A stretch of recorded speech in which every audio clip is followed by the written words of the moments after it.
Get her back to the vehicle. She's not going near that device. Lieutenant Pentland said it, the way someone mentions a scheduling conflict. Flat, already moving on to the next item on his mental list. He did not look at Staff Sergeant Lassiter when he said it. He looked at Sergeant First Class Vasquez, as if the instruction were his to manage, the way you delegate a minor administrative problem to someone whose job it is to handle those things. Lassiter was standing 12 meters from an IED that was going to kill everyone on that road if a blow-in-place was called. She knew this the way she knew the weight of her own toolkit, not as a theory, not as a suspicion, but as a calculation she had worked through 5 times in the previous 72 hours and arrived at the same answer every time. 23 hours later, she rendered that device safe in 47 seconds, and every soldier on that road went home. Staff Sergeant Ruth Lassiter had been in the Army long enough to know what the inside of a room felt like when it had already made up its mind about her. She had learned to feel it in the small, specific ways. A pause before someone answered a question she had just asked, a redirect that went to the person beside her rather than to her directly. The way her recommendations in after-action summaries would be rephrased in the passive voice, as if they had arrived without an author. She had been doing explosive ordnance disposal for 6 years. She was very good at it, not in the provisional, carefully qualified way that people sometimes acknowledge competence in someone they have already decided should not have it. Good in the way that statistics do not argue with, devices rendered safe, casualties prevented, accurate assessments delivered before the rest of the team had finished suiting up. The road outside Fallujah in November of 2006 was a stretch of cracked tarmac that the unit had worked 17 times in the previous 4 months. Not because it was especially dangerous in itself, but because whoever was emplacing devices in the area had decided that familiarity was a vulnerability and had been using the repetition of the route against them. Each time, the pattern shifted slightly. The spacing changed. The trigger mechanism evolved. Lassiter had been tracking the evolution on her own time in a notebook she kept in her left breast pocket. It was not something she would have called a field journal if anyone asked, because that sounded more formal than it was. It was just notes, observations, the things she did because the data was there, and somebody had to read it carefully. The shift she had noticed 3 days earlier was not subtle, once you knew what you were looking at. The new devices were not larger. They were not more powerful in the conventional sense. They were more patient. They had been designed with a secondary initiation mechanism, a second charge, smaller than the primary, positioned not to destroy the vehicle, but to kill the team that responded to the vehicle. The logic was blunt and effective. If you could not stop the soldiers, you stopped the people who kept the soldiers moving. She had flagged it in the daily intelligence summary. She had attached her analysis with references to 3 recovered fragments from the previous 30 days that supported the construction hypothesis. The summary went up the chain at 1600 on a Tuesday, and by Wednesday morning it had come back stamped as unconfirmed threat indicator. Notable but not actionable, which in practice meant filed and not followed. She had gone to Vasquez. Not to complain. She was not a person who complained, in the sense that complaint without follow-through had always struck her as the least efficient use of available energy. She went because Vasquez was the kind of person who, once he understood something was real, would find a way to account for it, regardless of what the official assessment said. Vasquez was 43 years old, from Tucson, and had been doing EOD for 18 of the 20 years he had spent in the Army. He had the specific stillness of a person who has worked around explosives long enough to understand that panic is not a survival strategy, and who had slowly, over 2 decades, transferred that stillness into everything else he did. When he listened in a way that made clear he was not waiting for a person to finish so he could speak. He was actually listening. She walked him through the analysis. All of it, the fragment data, the placement patterns, the geometric logic of the secondary charge positioning. It took about 12 minutes. He did not interrupt once. When she finished, he looked at his own hands for a moment. "How confident are you?" he said. "High," she said. He nodded. That was all. But she understood from the way he said it that he believed her, and that he was already thinking about what to do with the information. The problem was that belief and authorization were not the same thing, and the authorization chain ran through Lieutenant Pentland. Pentland was 26 years old and had been leading the platoon for 8 weeks. His briefings were clean, his reporting was current, he kept the administrative machinery of the platoon running without visible friction. But he had the particular quality of someone who had learned to trust process over observation, which works well enough when the process is right and becomes extremely dangerous when it is not. He had looked at her analysis and said, "Our intelligence support has assessed this as unconfirmed. We follow the assessed threat level." She had said, "With respect, sir, the assessment is based on incomplete fragment data. I have 3 additional samples that were not included in the submission." He had looked at her with the expression she had seen before, not contempt exactly, more like a recalibration. The expression of someone who had a particular architecture for how a situation should be organized and who was encountering an element that did not fit the available slots. "Submit them through the proper channel," he said. "We follow established procedure." She submitted them. She already knew by the time she hit send what the turnaround would be. But she had made the assessment, she had put it in the system, and when the moment came, because she had been in enough situations to know that the moment always came, she was going to be ready. She thought about her father sometimes in the evenings, not deliberately, not in a way that felt like grief, but in the way that certain people become part of how you think, permanently embedded in your approach to things. Thomas Lassiter had been EOD for 11 years when he died. She had been 9. She did not remember him as a soldier. Exactly. She was too young for that framing. She remembered him as someone who came home with hands that smelled like the inside of a machine, who sat at the dinner table and asked her questions about school with the unhurried attention of a man who had spent his workday making very precise decisions and had learned that attention was the most important tool he owned. He had died on a road in southern Iraq in 1991, during the final weeks of the Gulf War, working a device that turned out to have a secondary initiation mechanism. The investigation found that the mechanism was consistent with a design type that had not yet been formally cataloged by intelligence. He had not been told about it because nobody had finished reading the field reports that described it. Lassiter had read those reports herself, years later, in the library of the Ordnance School where she trained. She had read them the way she read everything, carefully, completely, with the specific attention of someone who knows that the thing you skim over is often the thing that matters. She did not tell many people about her father, not because it was a secret, but because the connection felt too obvious, too neat, and she had a deep distrust of narratives that resolved cleanly into motivation. The truth was messier than that. She would have done this work regardless. The work had chosen her as much as she had chosen it, the particular quality of her attention, the way mathematics felt to her like a language she had been born already speaking. Her father's death had not made her want to be EOD. It had made her want to be very, very good at it. The morning of the 19th, the route clearance patrol moved out at 0500. Lassiter rode in the third vehicle with Vasquez and Specialist Obi. Obi was 22 from Georgia and had been in country for 3 months. He had the quality that some young soldiers have, and some do not, of taking the work seriously without taking himself seriously, which Lassiter had come to consider one of the more useful combinations a team member could offer. He asked good questions, not too many, not in the wrong moments, just good ones at the right time. "You sleep?" Vasquez said to her once they were moving. "Some." He nodded. "Me neither." They drove in the particular silence of people who are thinking about the same thing and do not need to say so.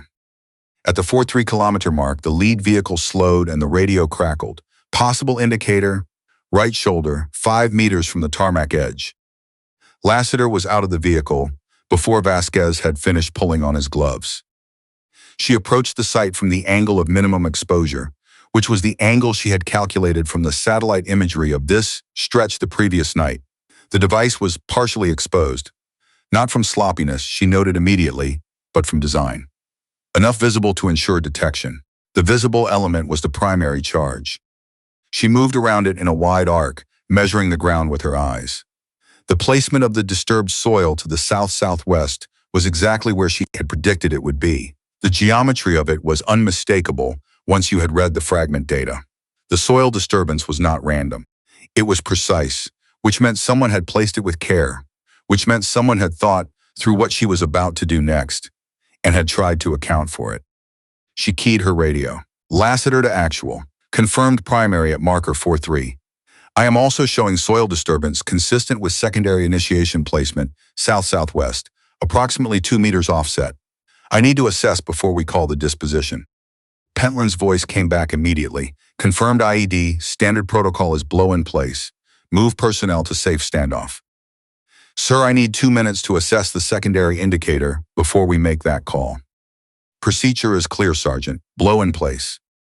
She was very still.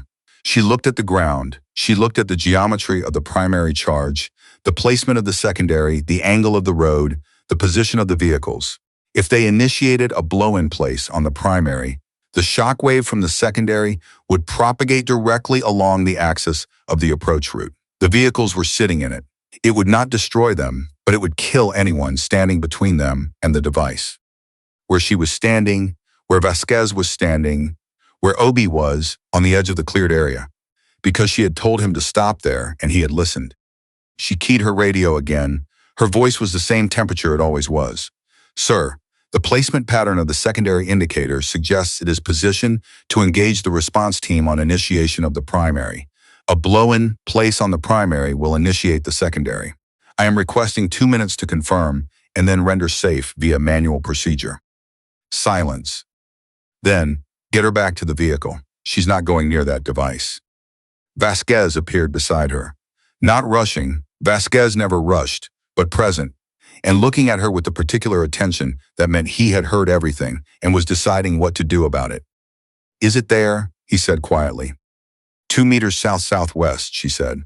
Construction is consistent with the fragment data from the 3rd and the 9th.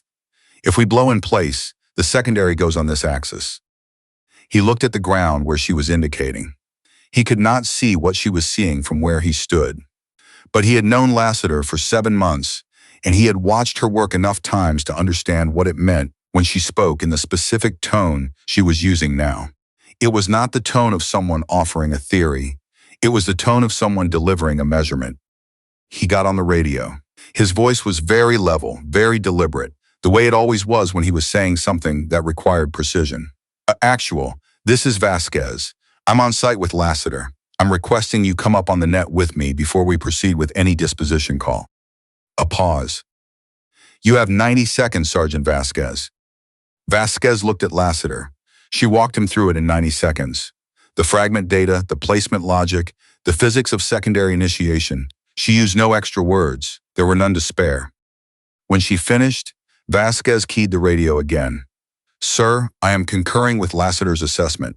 The placement geometry is consistent with secondary initiation designed to target the response element. I am recommending authorization for manual render safe. Another pause, longer this time. When Pentland's voice came back, it had something in it that Lassiter had not expected to hear. Not quite uncertainty, but the specific quality of a person who has encountered a calculation that his existing framework does not fully account for. What's the confidence level on the secondary assessment, he said. Vasquez looked at Lassiter. She said it without qualifier, without hedging, without the conditional leap, phrasing that would have given him somewhere to put the weight of the decision. High. Vasquez relayed it, another silence, 11 seconds. Then Pentland said, Fortinize manual render safe. You have the sight, Sergeant Lassiter. She was already moving. What happened in the next 4 minutes was, to anyone watching who did not understand what they were looking at, very quiet. Lassiter moved with the methodical precision of someone whose body no longer needs to wait for the mind to give instructions. She confirmed the secondary charge. There, exactly where she had said, 400 grams, contact fused, positioned to initiate off the shockwave from the primary detonation. She identified the initiation circuit. She traced it back to the junction point. Here was the problem. The secondary circuit was not passive. It was cycling, tied to a short interval timing mechanism designed to prevent a simple cut-and-clear render safe. The window between cycling states, during which the circuit was interruptible, was approximately 47 seconds. She had seen this mechanism once before, in a technical intelligence report from 2005 that had been circulated to EOD units, but not formally incorporated into the standard threat reference. She had read that report. She had made notes in the margin in her small, careful handwriting. She said into the radio quietly, I have a 47-second window on the secondary circuit. I'm going to work it on the next cycle. Stand by. She waited. She measured the cycle against her watch, confirmed it against the timing she had estimated from the fragment analysis. Behind her, she could hear Vasquez on a separate channel, repositioning Obi and the others off the primary blast axis. Good. She filed that and returned her full attention to the device. The cycle turned. 47 seconds. She did not think. Thinking was finished. What remained was only the accumulated weight of 6 years and all the mathematics she had ever done, compressed into a sequence of 4 actions, 3 preparations and 1 cut. The work existed entirely inside. The framework of correct and incorrect, which is a framework that has no room for anything else, which is also the thing that makes it bearable. She made the cut at 31 seconds. The circuit went dead. She confirmed it with her meter. She confirmed it again. Then she pulled back, stood up, and said into the radio, "Device is safe. Secondary circuit is interrupted. Primary is ready for controlled detonation at your direction." The radio was quiet for a moment. Vasquez's voice, very calm, "Copy that. Good work, Lassiter." From where Obi was standing, further back on the shoulder, she heard him say something that was not quite words. He would find her afterward, once the sight was clear, and stand in front of her without quite knowing what to say, and finally say, "I watched the whole thing. I didn't understand all of it, but I understood enough." She would tell him, "Understanding enough is what you build on. That's all it ever is." He would nod slowly and carry that answer with him, and she would file that away in a different place from most things she filed, not in the place where information waited to be useful, but somewhere closer. The controlled detonation of the primary was called 30 minutes later, after the site had been fully documented. The secondary charge, the one she had identified, the one she had argued for, the one she had rendered safe, was recovered intact for technical intelligence. The examination would confirm it was a new construction variant, not yet in the formal threat reference. It would also confirm that a blow in place on the primary would, with high probability, have initiated the secondary along exactly the axis Lassiter had described. She did not know any of that the day it happened. She documented her equipment, submitted her site report, ate a meal she did not taste, and slept for 6 hours. She found out what the after-action report said from Obi the next morning. He came to find her at the vehicle bay and stood with the specific expression of someone who is carrying information they feel responsible for delivering and are not sure how to do it cleanly. "You need to know something," he said, "before you hear it from someone else." She put down the tool she was holding. "The after-action from yesterday," he said, "submitted to battalion at 0600. It describes the render safe as completed by the EOD element. It references the device correctly. Primary and secondary, construction variant, all of it." He paused. "Your name is not in it. The render safe is attributed to the EOD element. No individual assessment noted." She stood with that for a moment. "The secondary assessment," she said. "The argument for manual render safe. Not in it. The report describes the site as having been evaluated by the EOD element and a manual procedure having been selected based on site conditions." He met her eyes. No mentions of who made the call or why. She nodded once. "Thank you for telling me first." "You deserve to," he said. She went to Vasquez. He had already read the report. She could tell from the way he looked when she came in, not surprised to see her, not surprised by what was coming. "Major Nkosi reviews all after-action reports at morning brief," she said. "She has access to the radio logs." Vasquez looked at her. "The radio logs are time-stamped. Every transmission with call sign and content. The log has me making the assessment call," she said. "It has me requesting authorization for manual render safe. It has Pentland initially denying and then authorizing. And it has me saying 47-second window and device is safe, in that order." Vasquez was quiet for a moment. Then he said, in the tone he used when a decision had been made without needing to be announced, "I'll request a meeting with Nkosi at 0900. What Nkosi said to Pentland, Lassiter did not hear directly. But Vasquez described the shape of it afterward, choosing each word with the care of someone who understands that accurate transmission matters. Nkosi had read the report and the radio log side by side, and had looked at Pentland with the direct attention of someone who has spent a career reading the gap between what documents say and what actually happened. She had said, "This report attributes the device assessment and the render-safe procedure to the EOD element." The radio log contains 43 seconds of Staff Sergeant Lassiter explaining the secondary initiation threat to you specifically, followed by your authorization for manual render-safe based on her recommendation. Walk me through how the report accurately reflects that sequence of events. The silence that followed had the specific quality of silence that occurs when a question has only one honest answer, and the person being asked is deciding whether to give it. The report was amended. Nkosi had said before Pentland left, when a soldier's analysis prevents casualties, and that analysis is not in the permanent record, it is not a clerical error. It is a choice. I expect you to understand the difference before you make it again. The amended report reached Lieutenant Colonel Colbert the following morning. Colbert was 51, had commanded at every level from platoon to battalion, and read documents the way some people read weather, not just for the information on the surface, but for what the information was working around. He read the original, he read the amendment, he read the radio log. Then he read a single line. Staff Sergeant Ruth Lassiter identified the secondary initiation device and its cycling mechanism from site analysis, recommended manual render-safe procedure, and completed the render-safe within the 47-second circuit window. He read it a second time. He pressed his intercom and requested Lassiter be brought to his office. The meeting lasted 38 minutes. He asked her to walk him through the assessment, from the fragment data she had flagged 3 days earlier, through the site approach, through the 47 seconds. She did. He listened completely, without anticipating the ending. When she finished, he said, "The threat indicator you submitted on the 16th. The construction variant your secondary charge was identified as, it is now being entered into the formal threat reference as a new category. Based on the recovered device and on your analysis documents, which I have requested, be attached to the technical bulletin." She said nothing. "You identified this threat type 3 days before the incident," he said. "From fragment data that had not been formally cross-referenced. You submitted it through proper channels, and the channel returned it as unconfirmed." He looked at her steadily. "I am recommending a Bronze Star. The citation will reflect the technical analysis and the render-safe procedure. Your name will be in the record, Lassiter. The permanent record. That is not a gesture. That is a correction of something that should have been right from the start." He paused. Something shifted in his expression, something outside the formal register of the meeting, something closer and more human. "I am sorry," he said, "that it took a major pointing at a radio log before your name appeared in the report. That is not how it should work."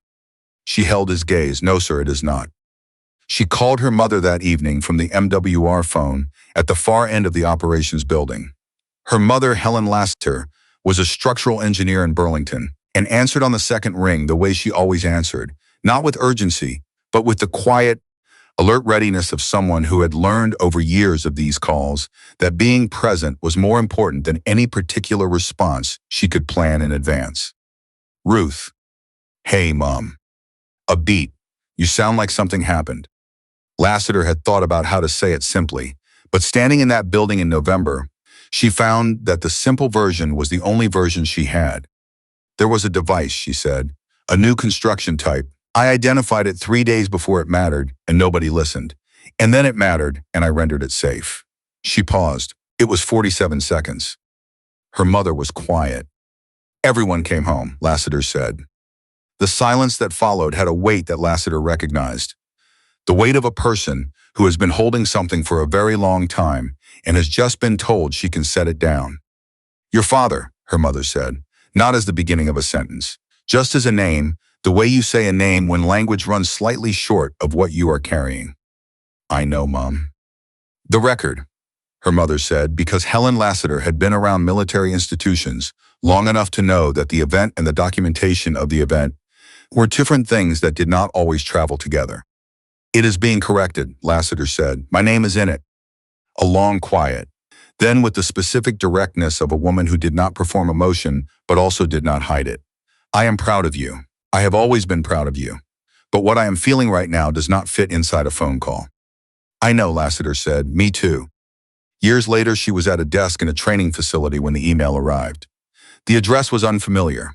The name in the signature was Corporal Asante, A woman 2 years into her EOD qualification course.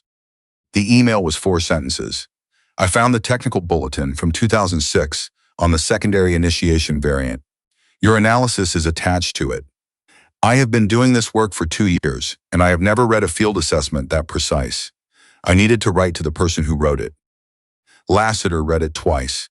She looked out the window at the training yard, where a group of students was working a practice range in the afternoon light, their movements careful, unhurried, already developing the particular discipline of people who have understood that precision is not about being slow, it is about being right.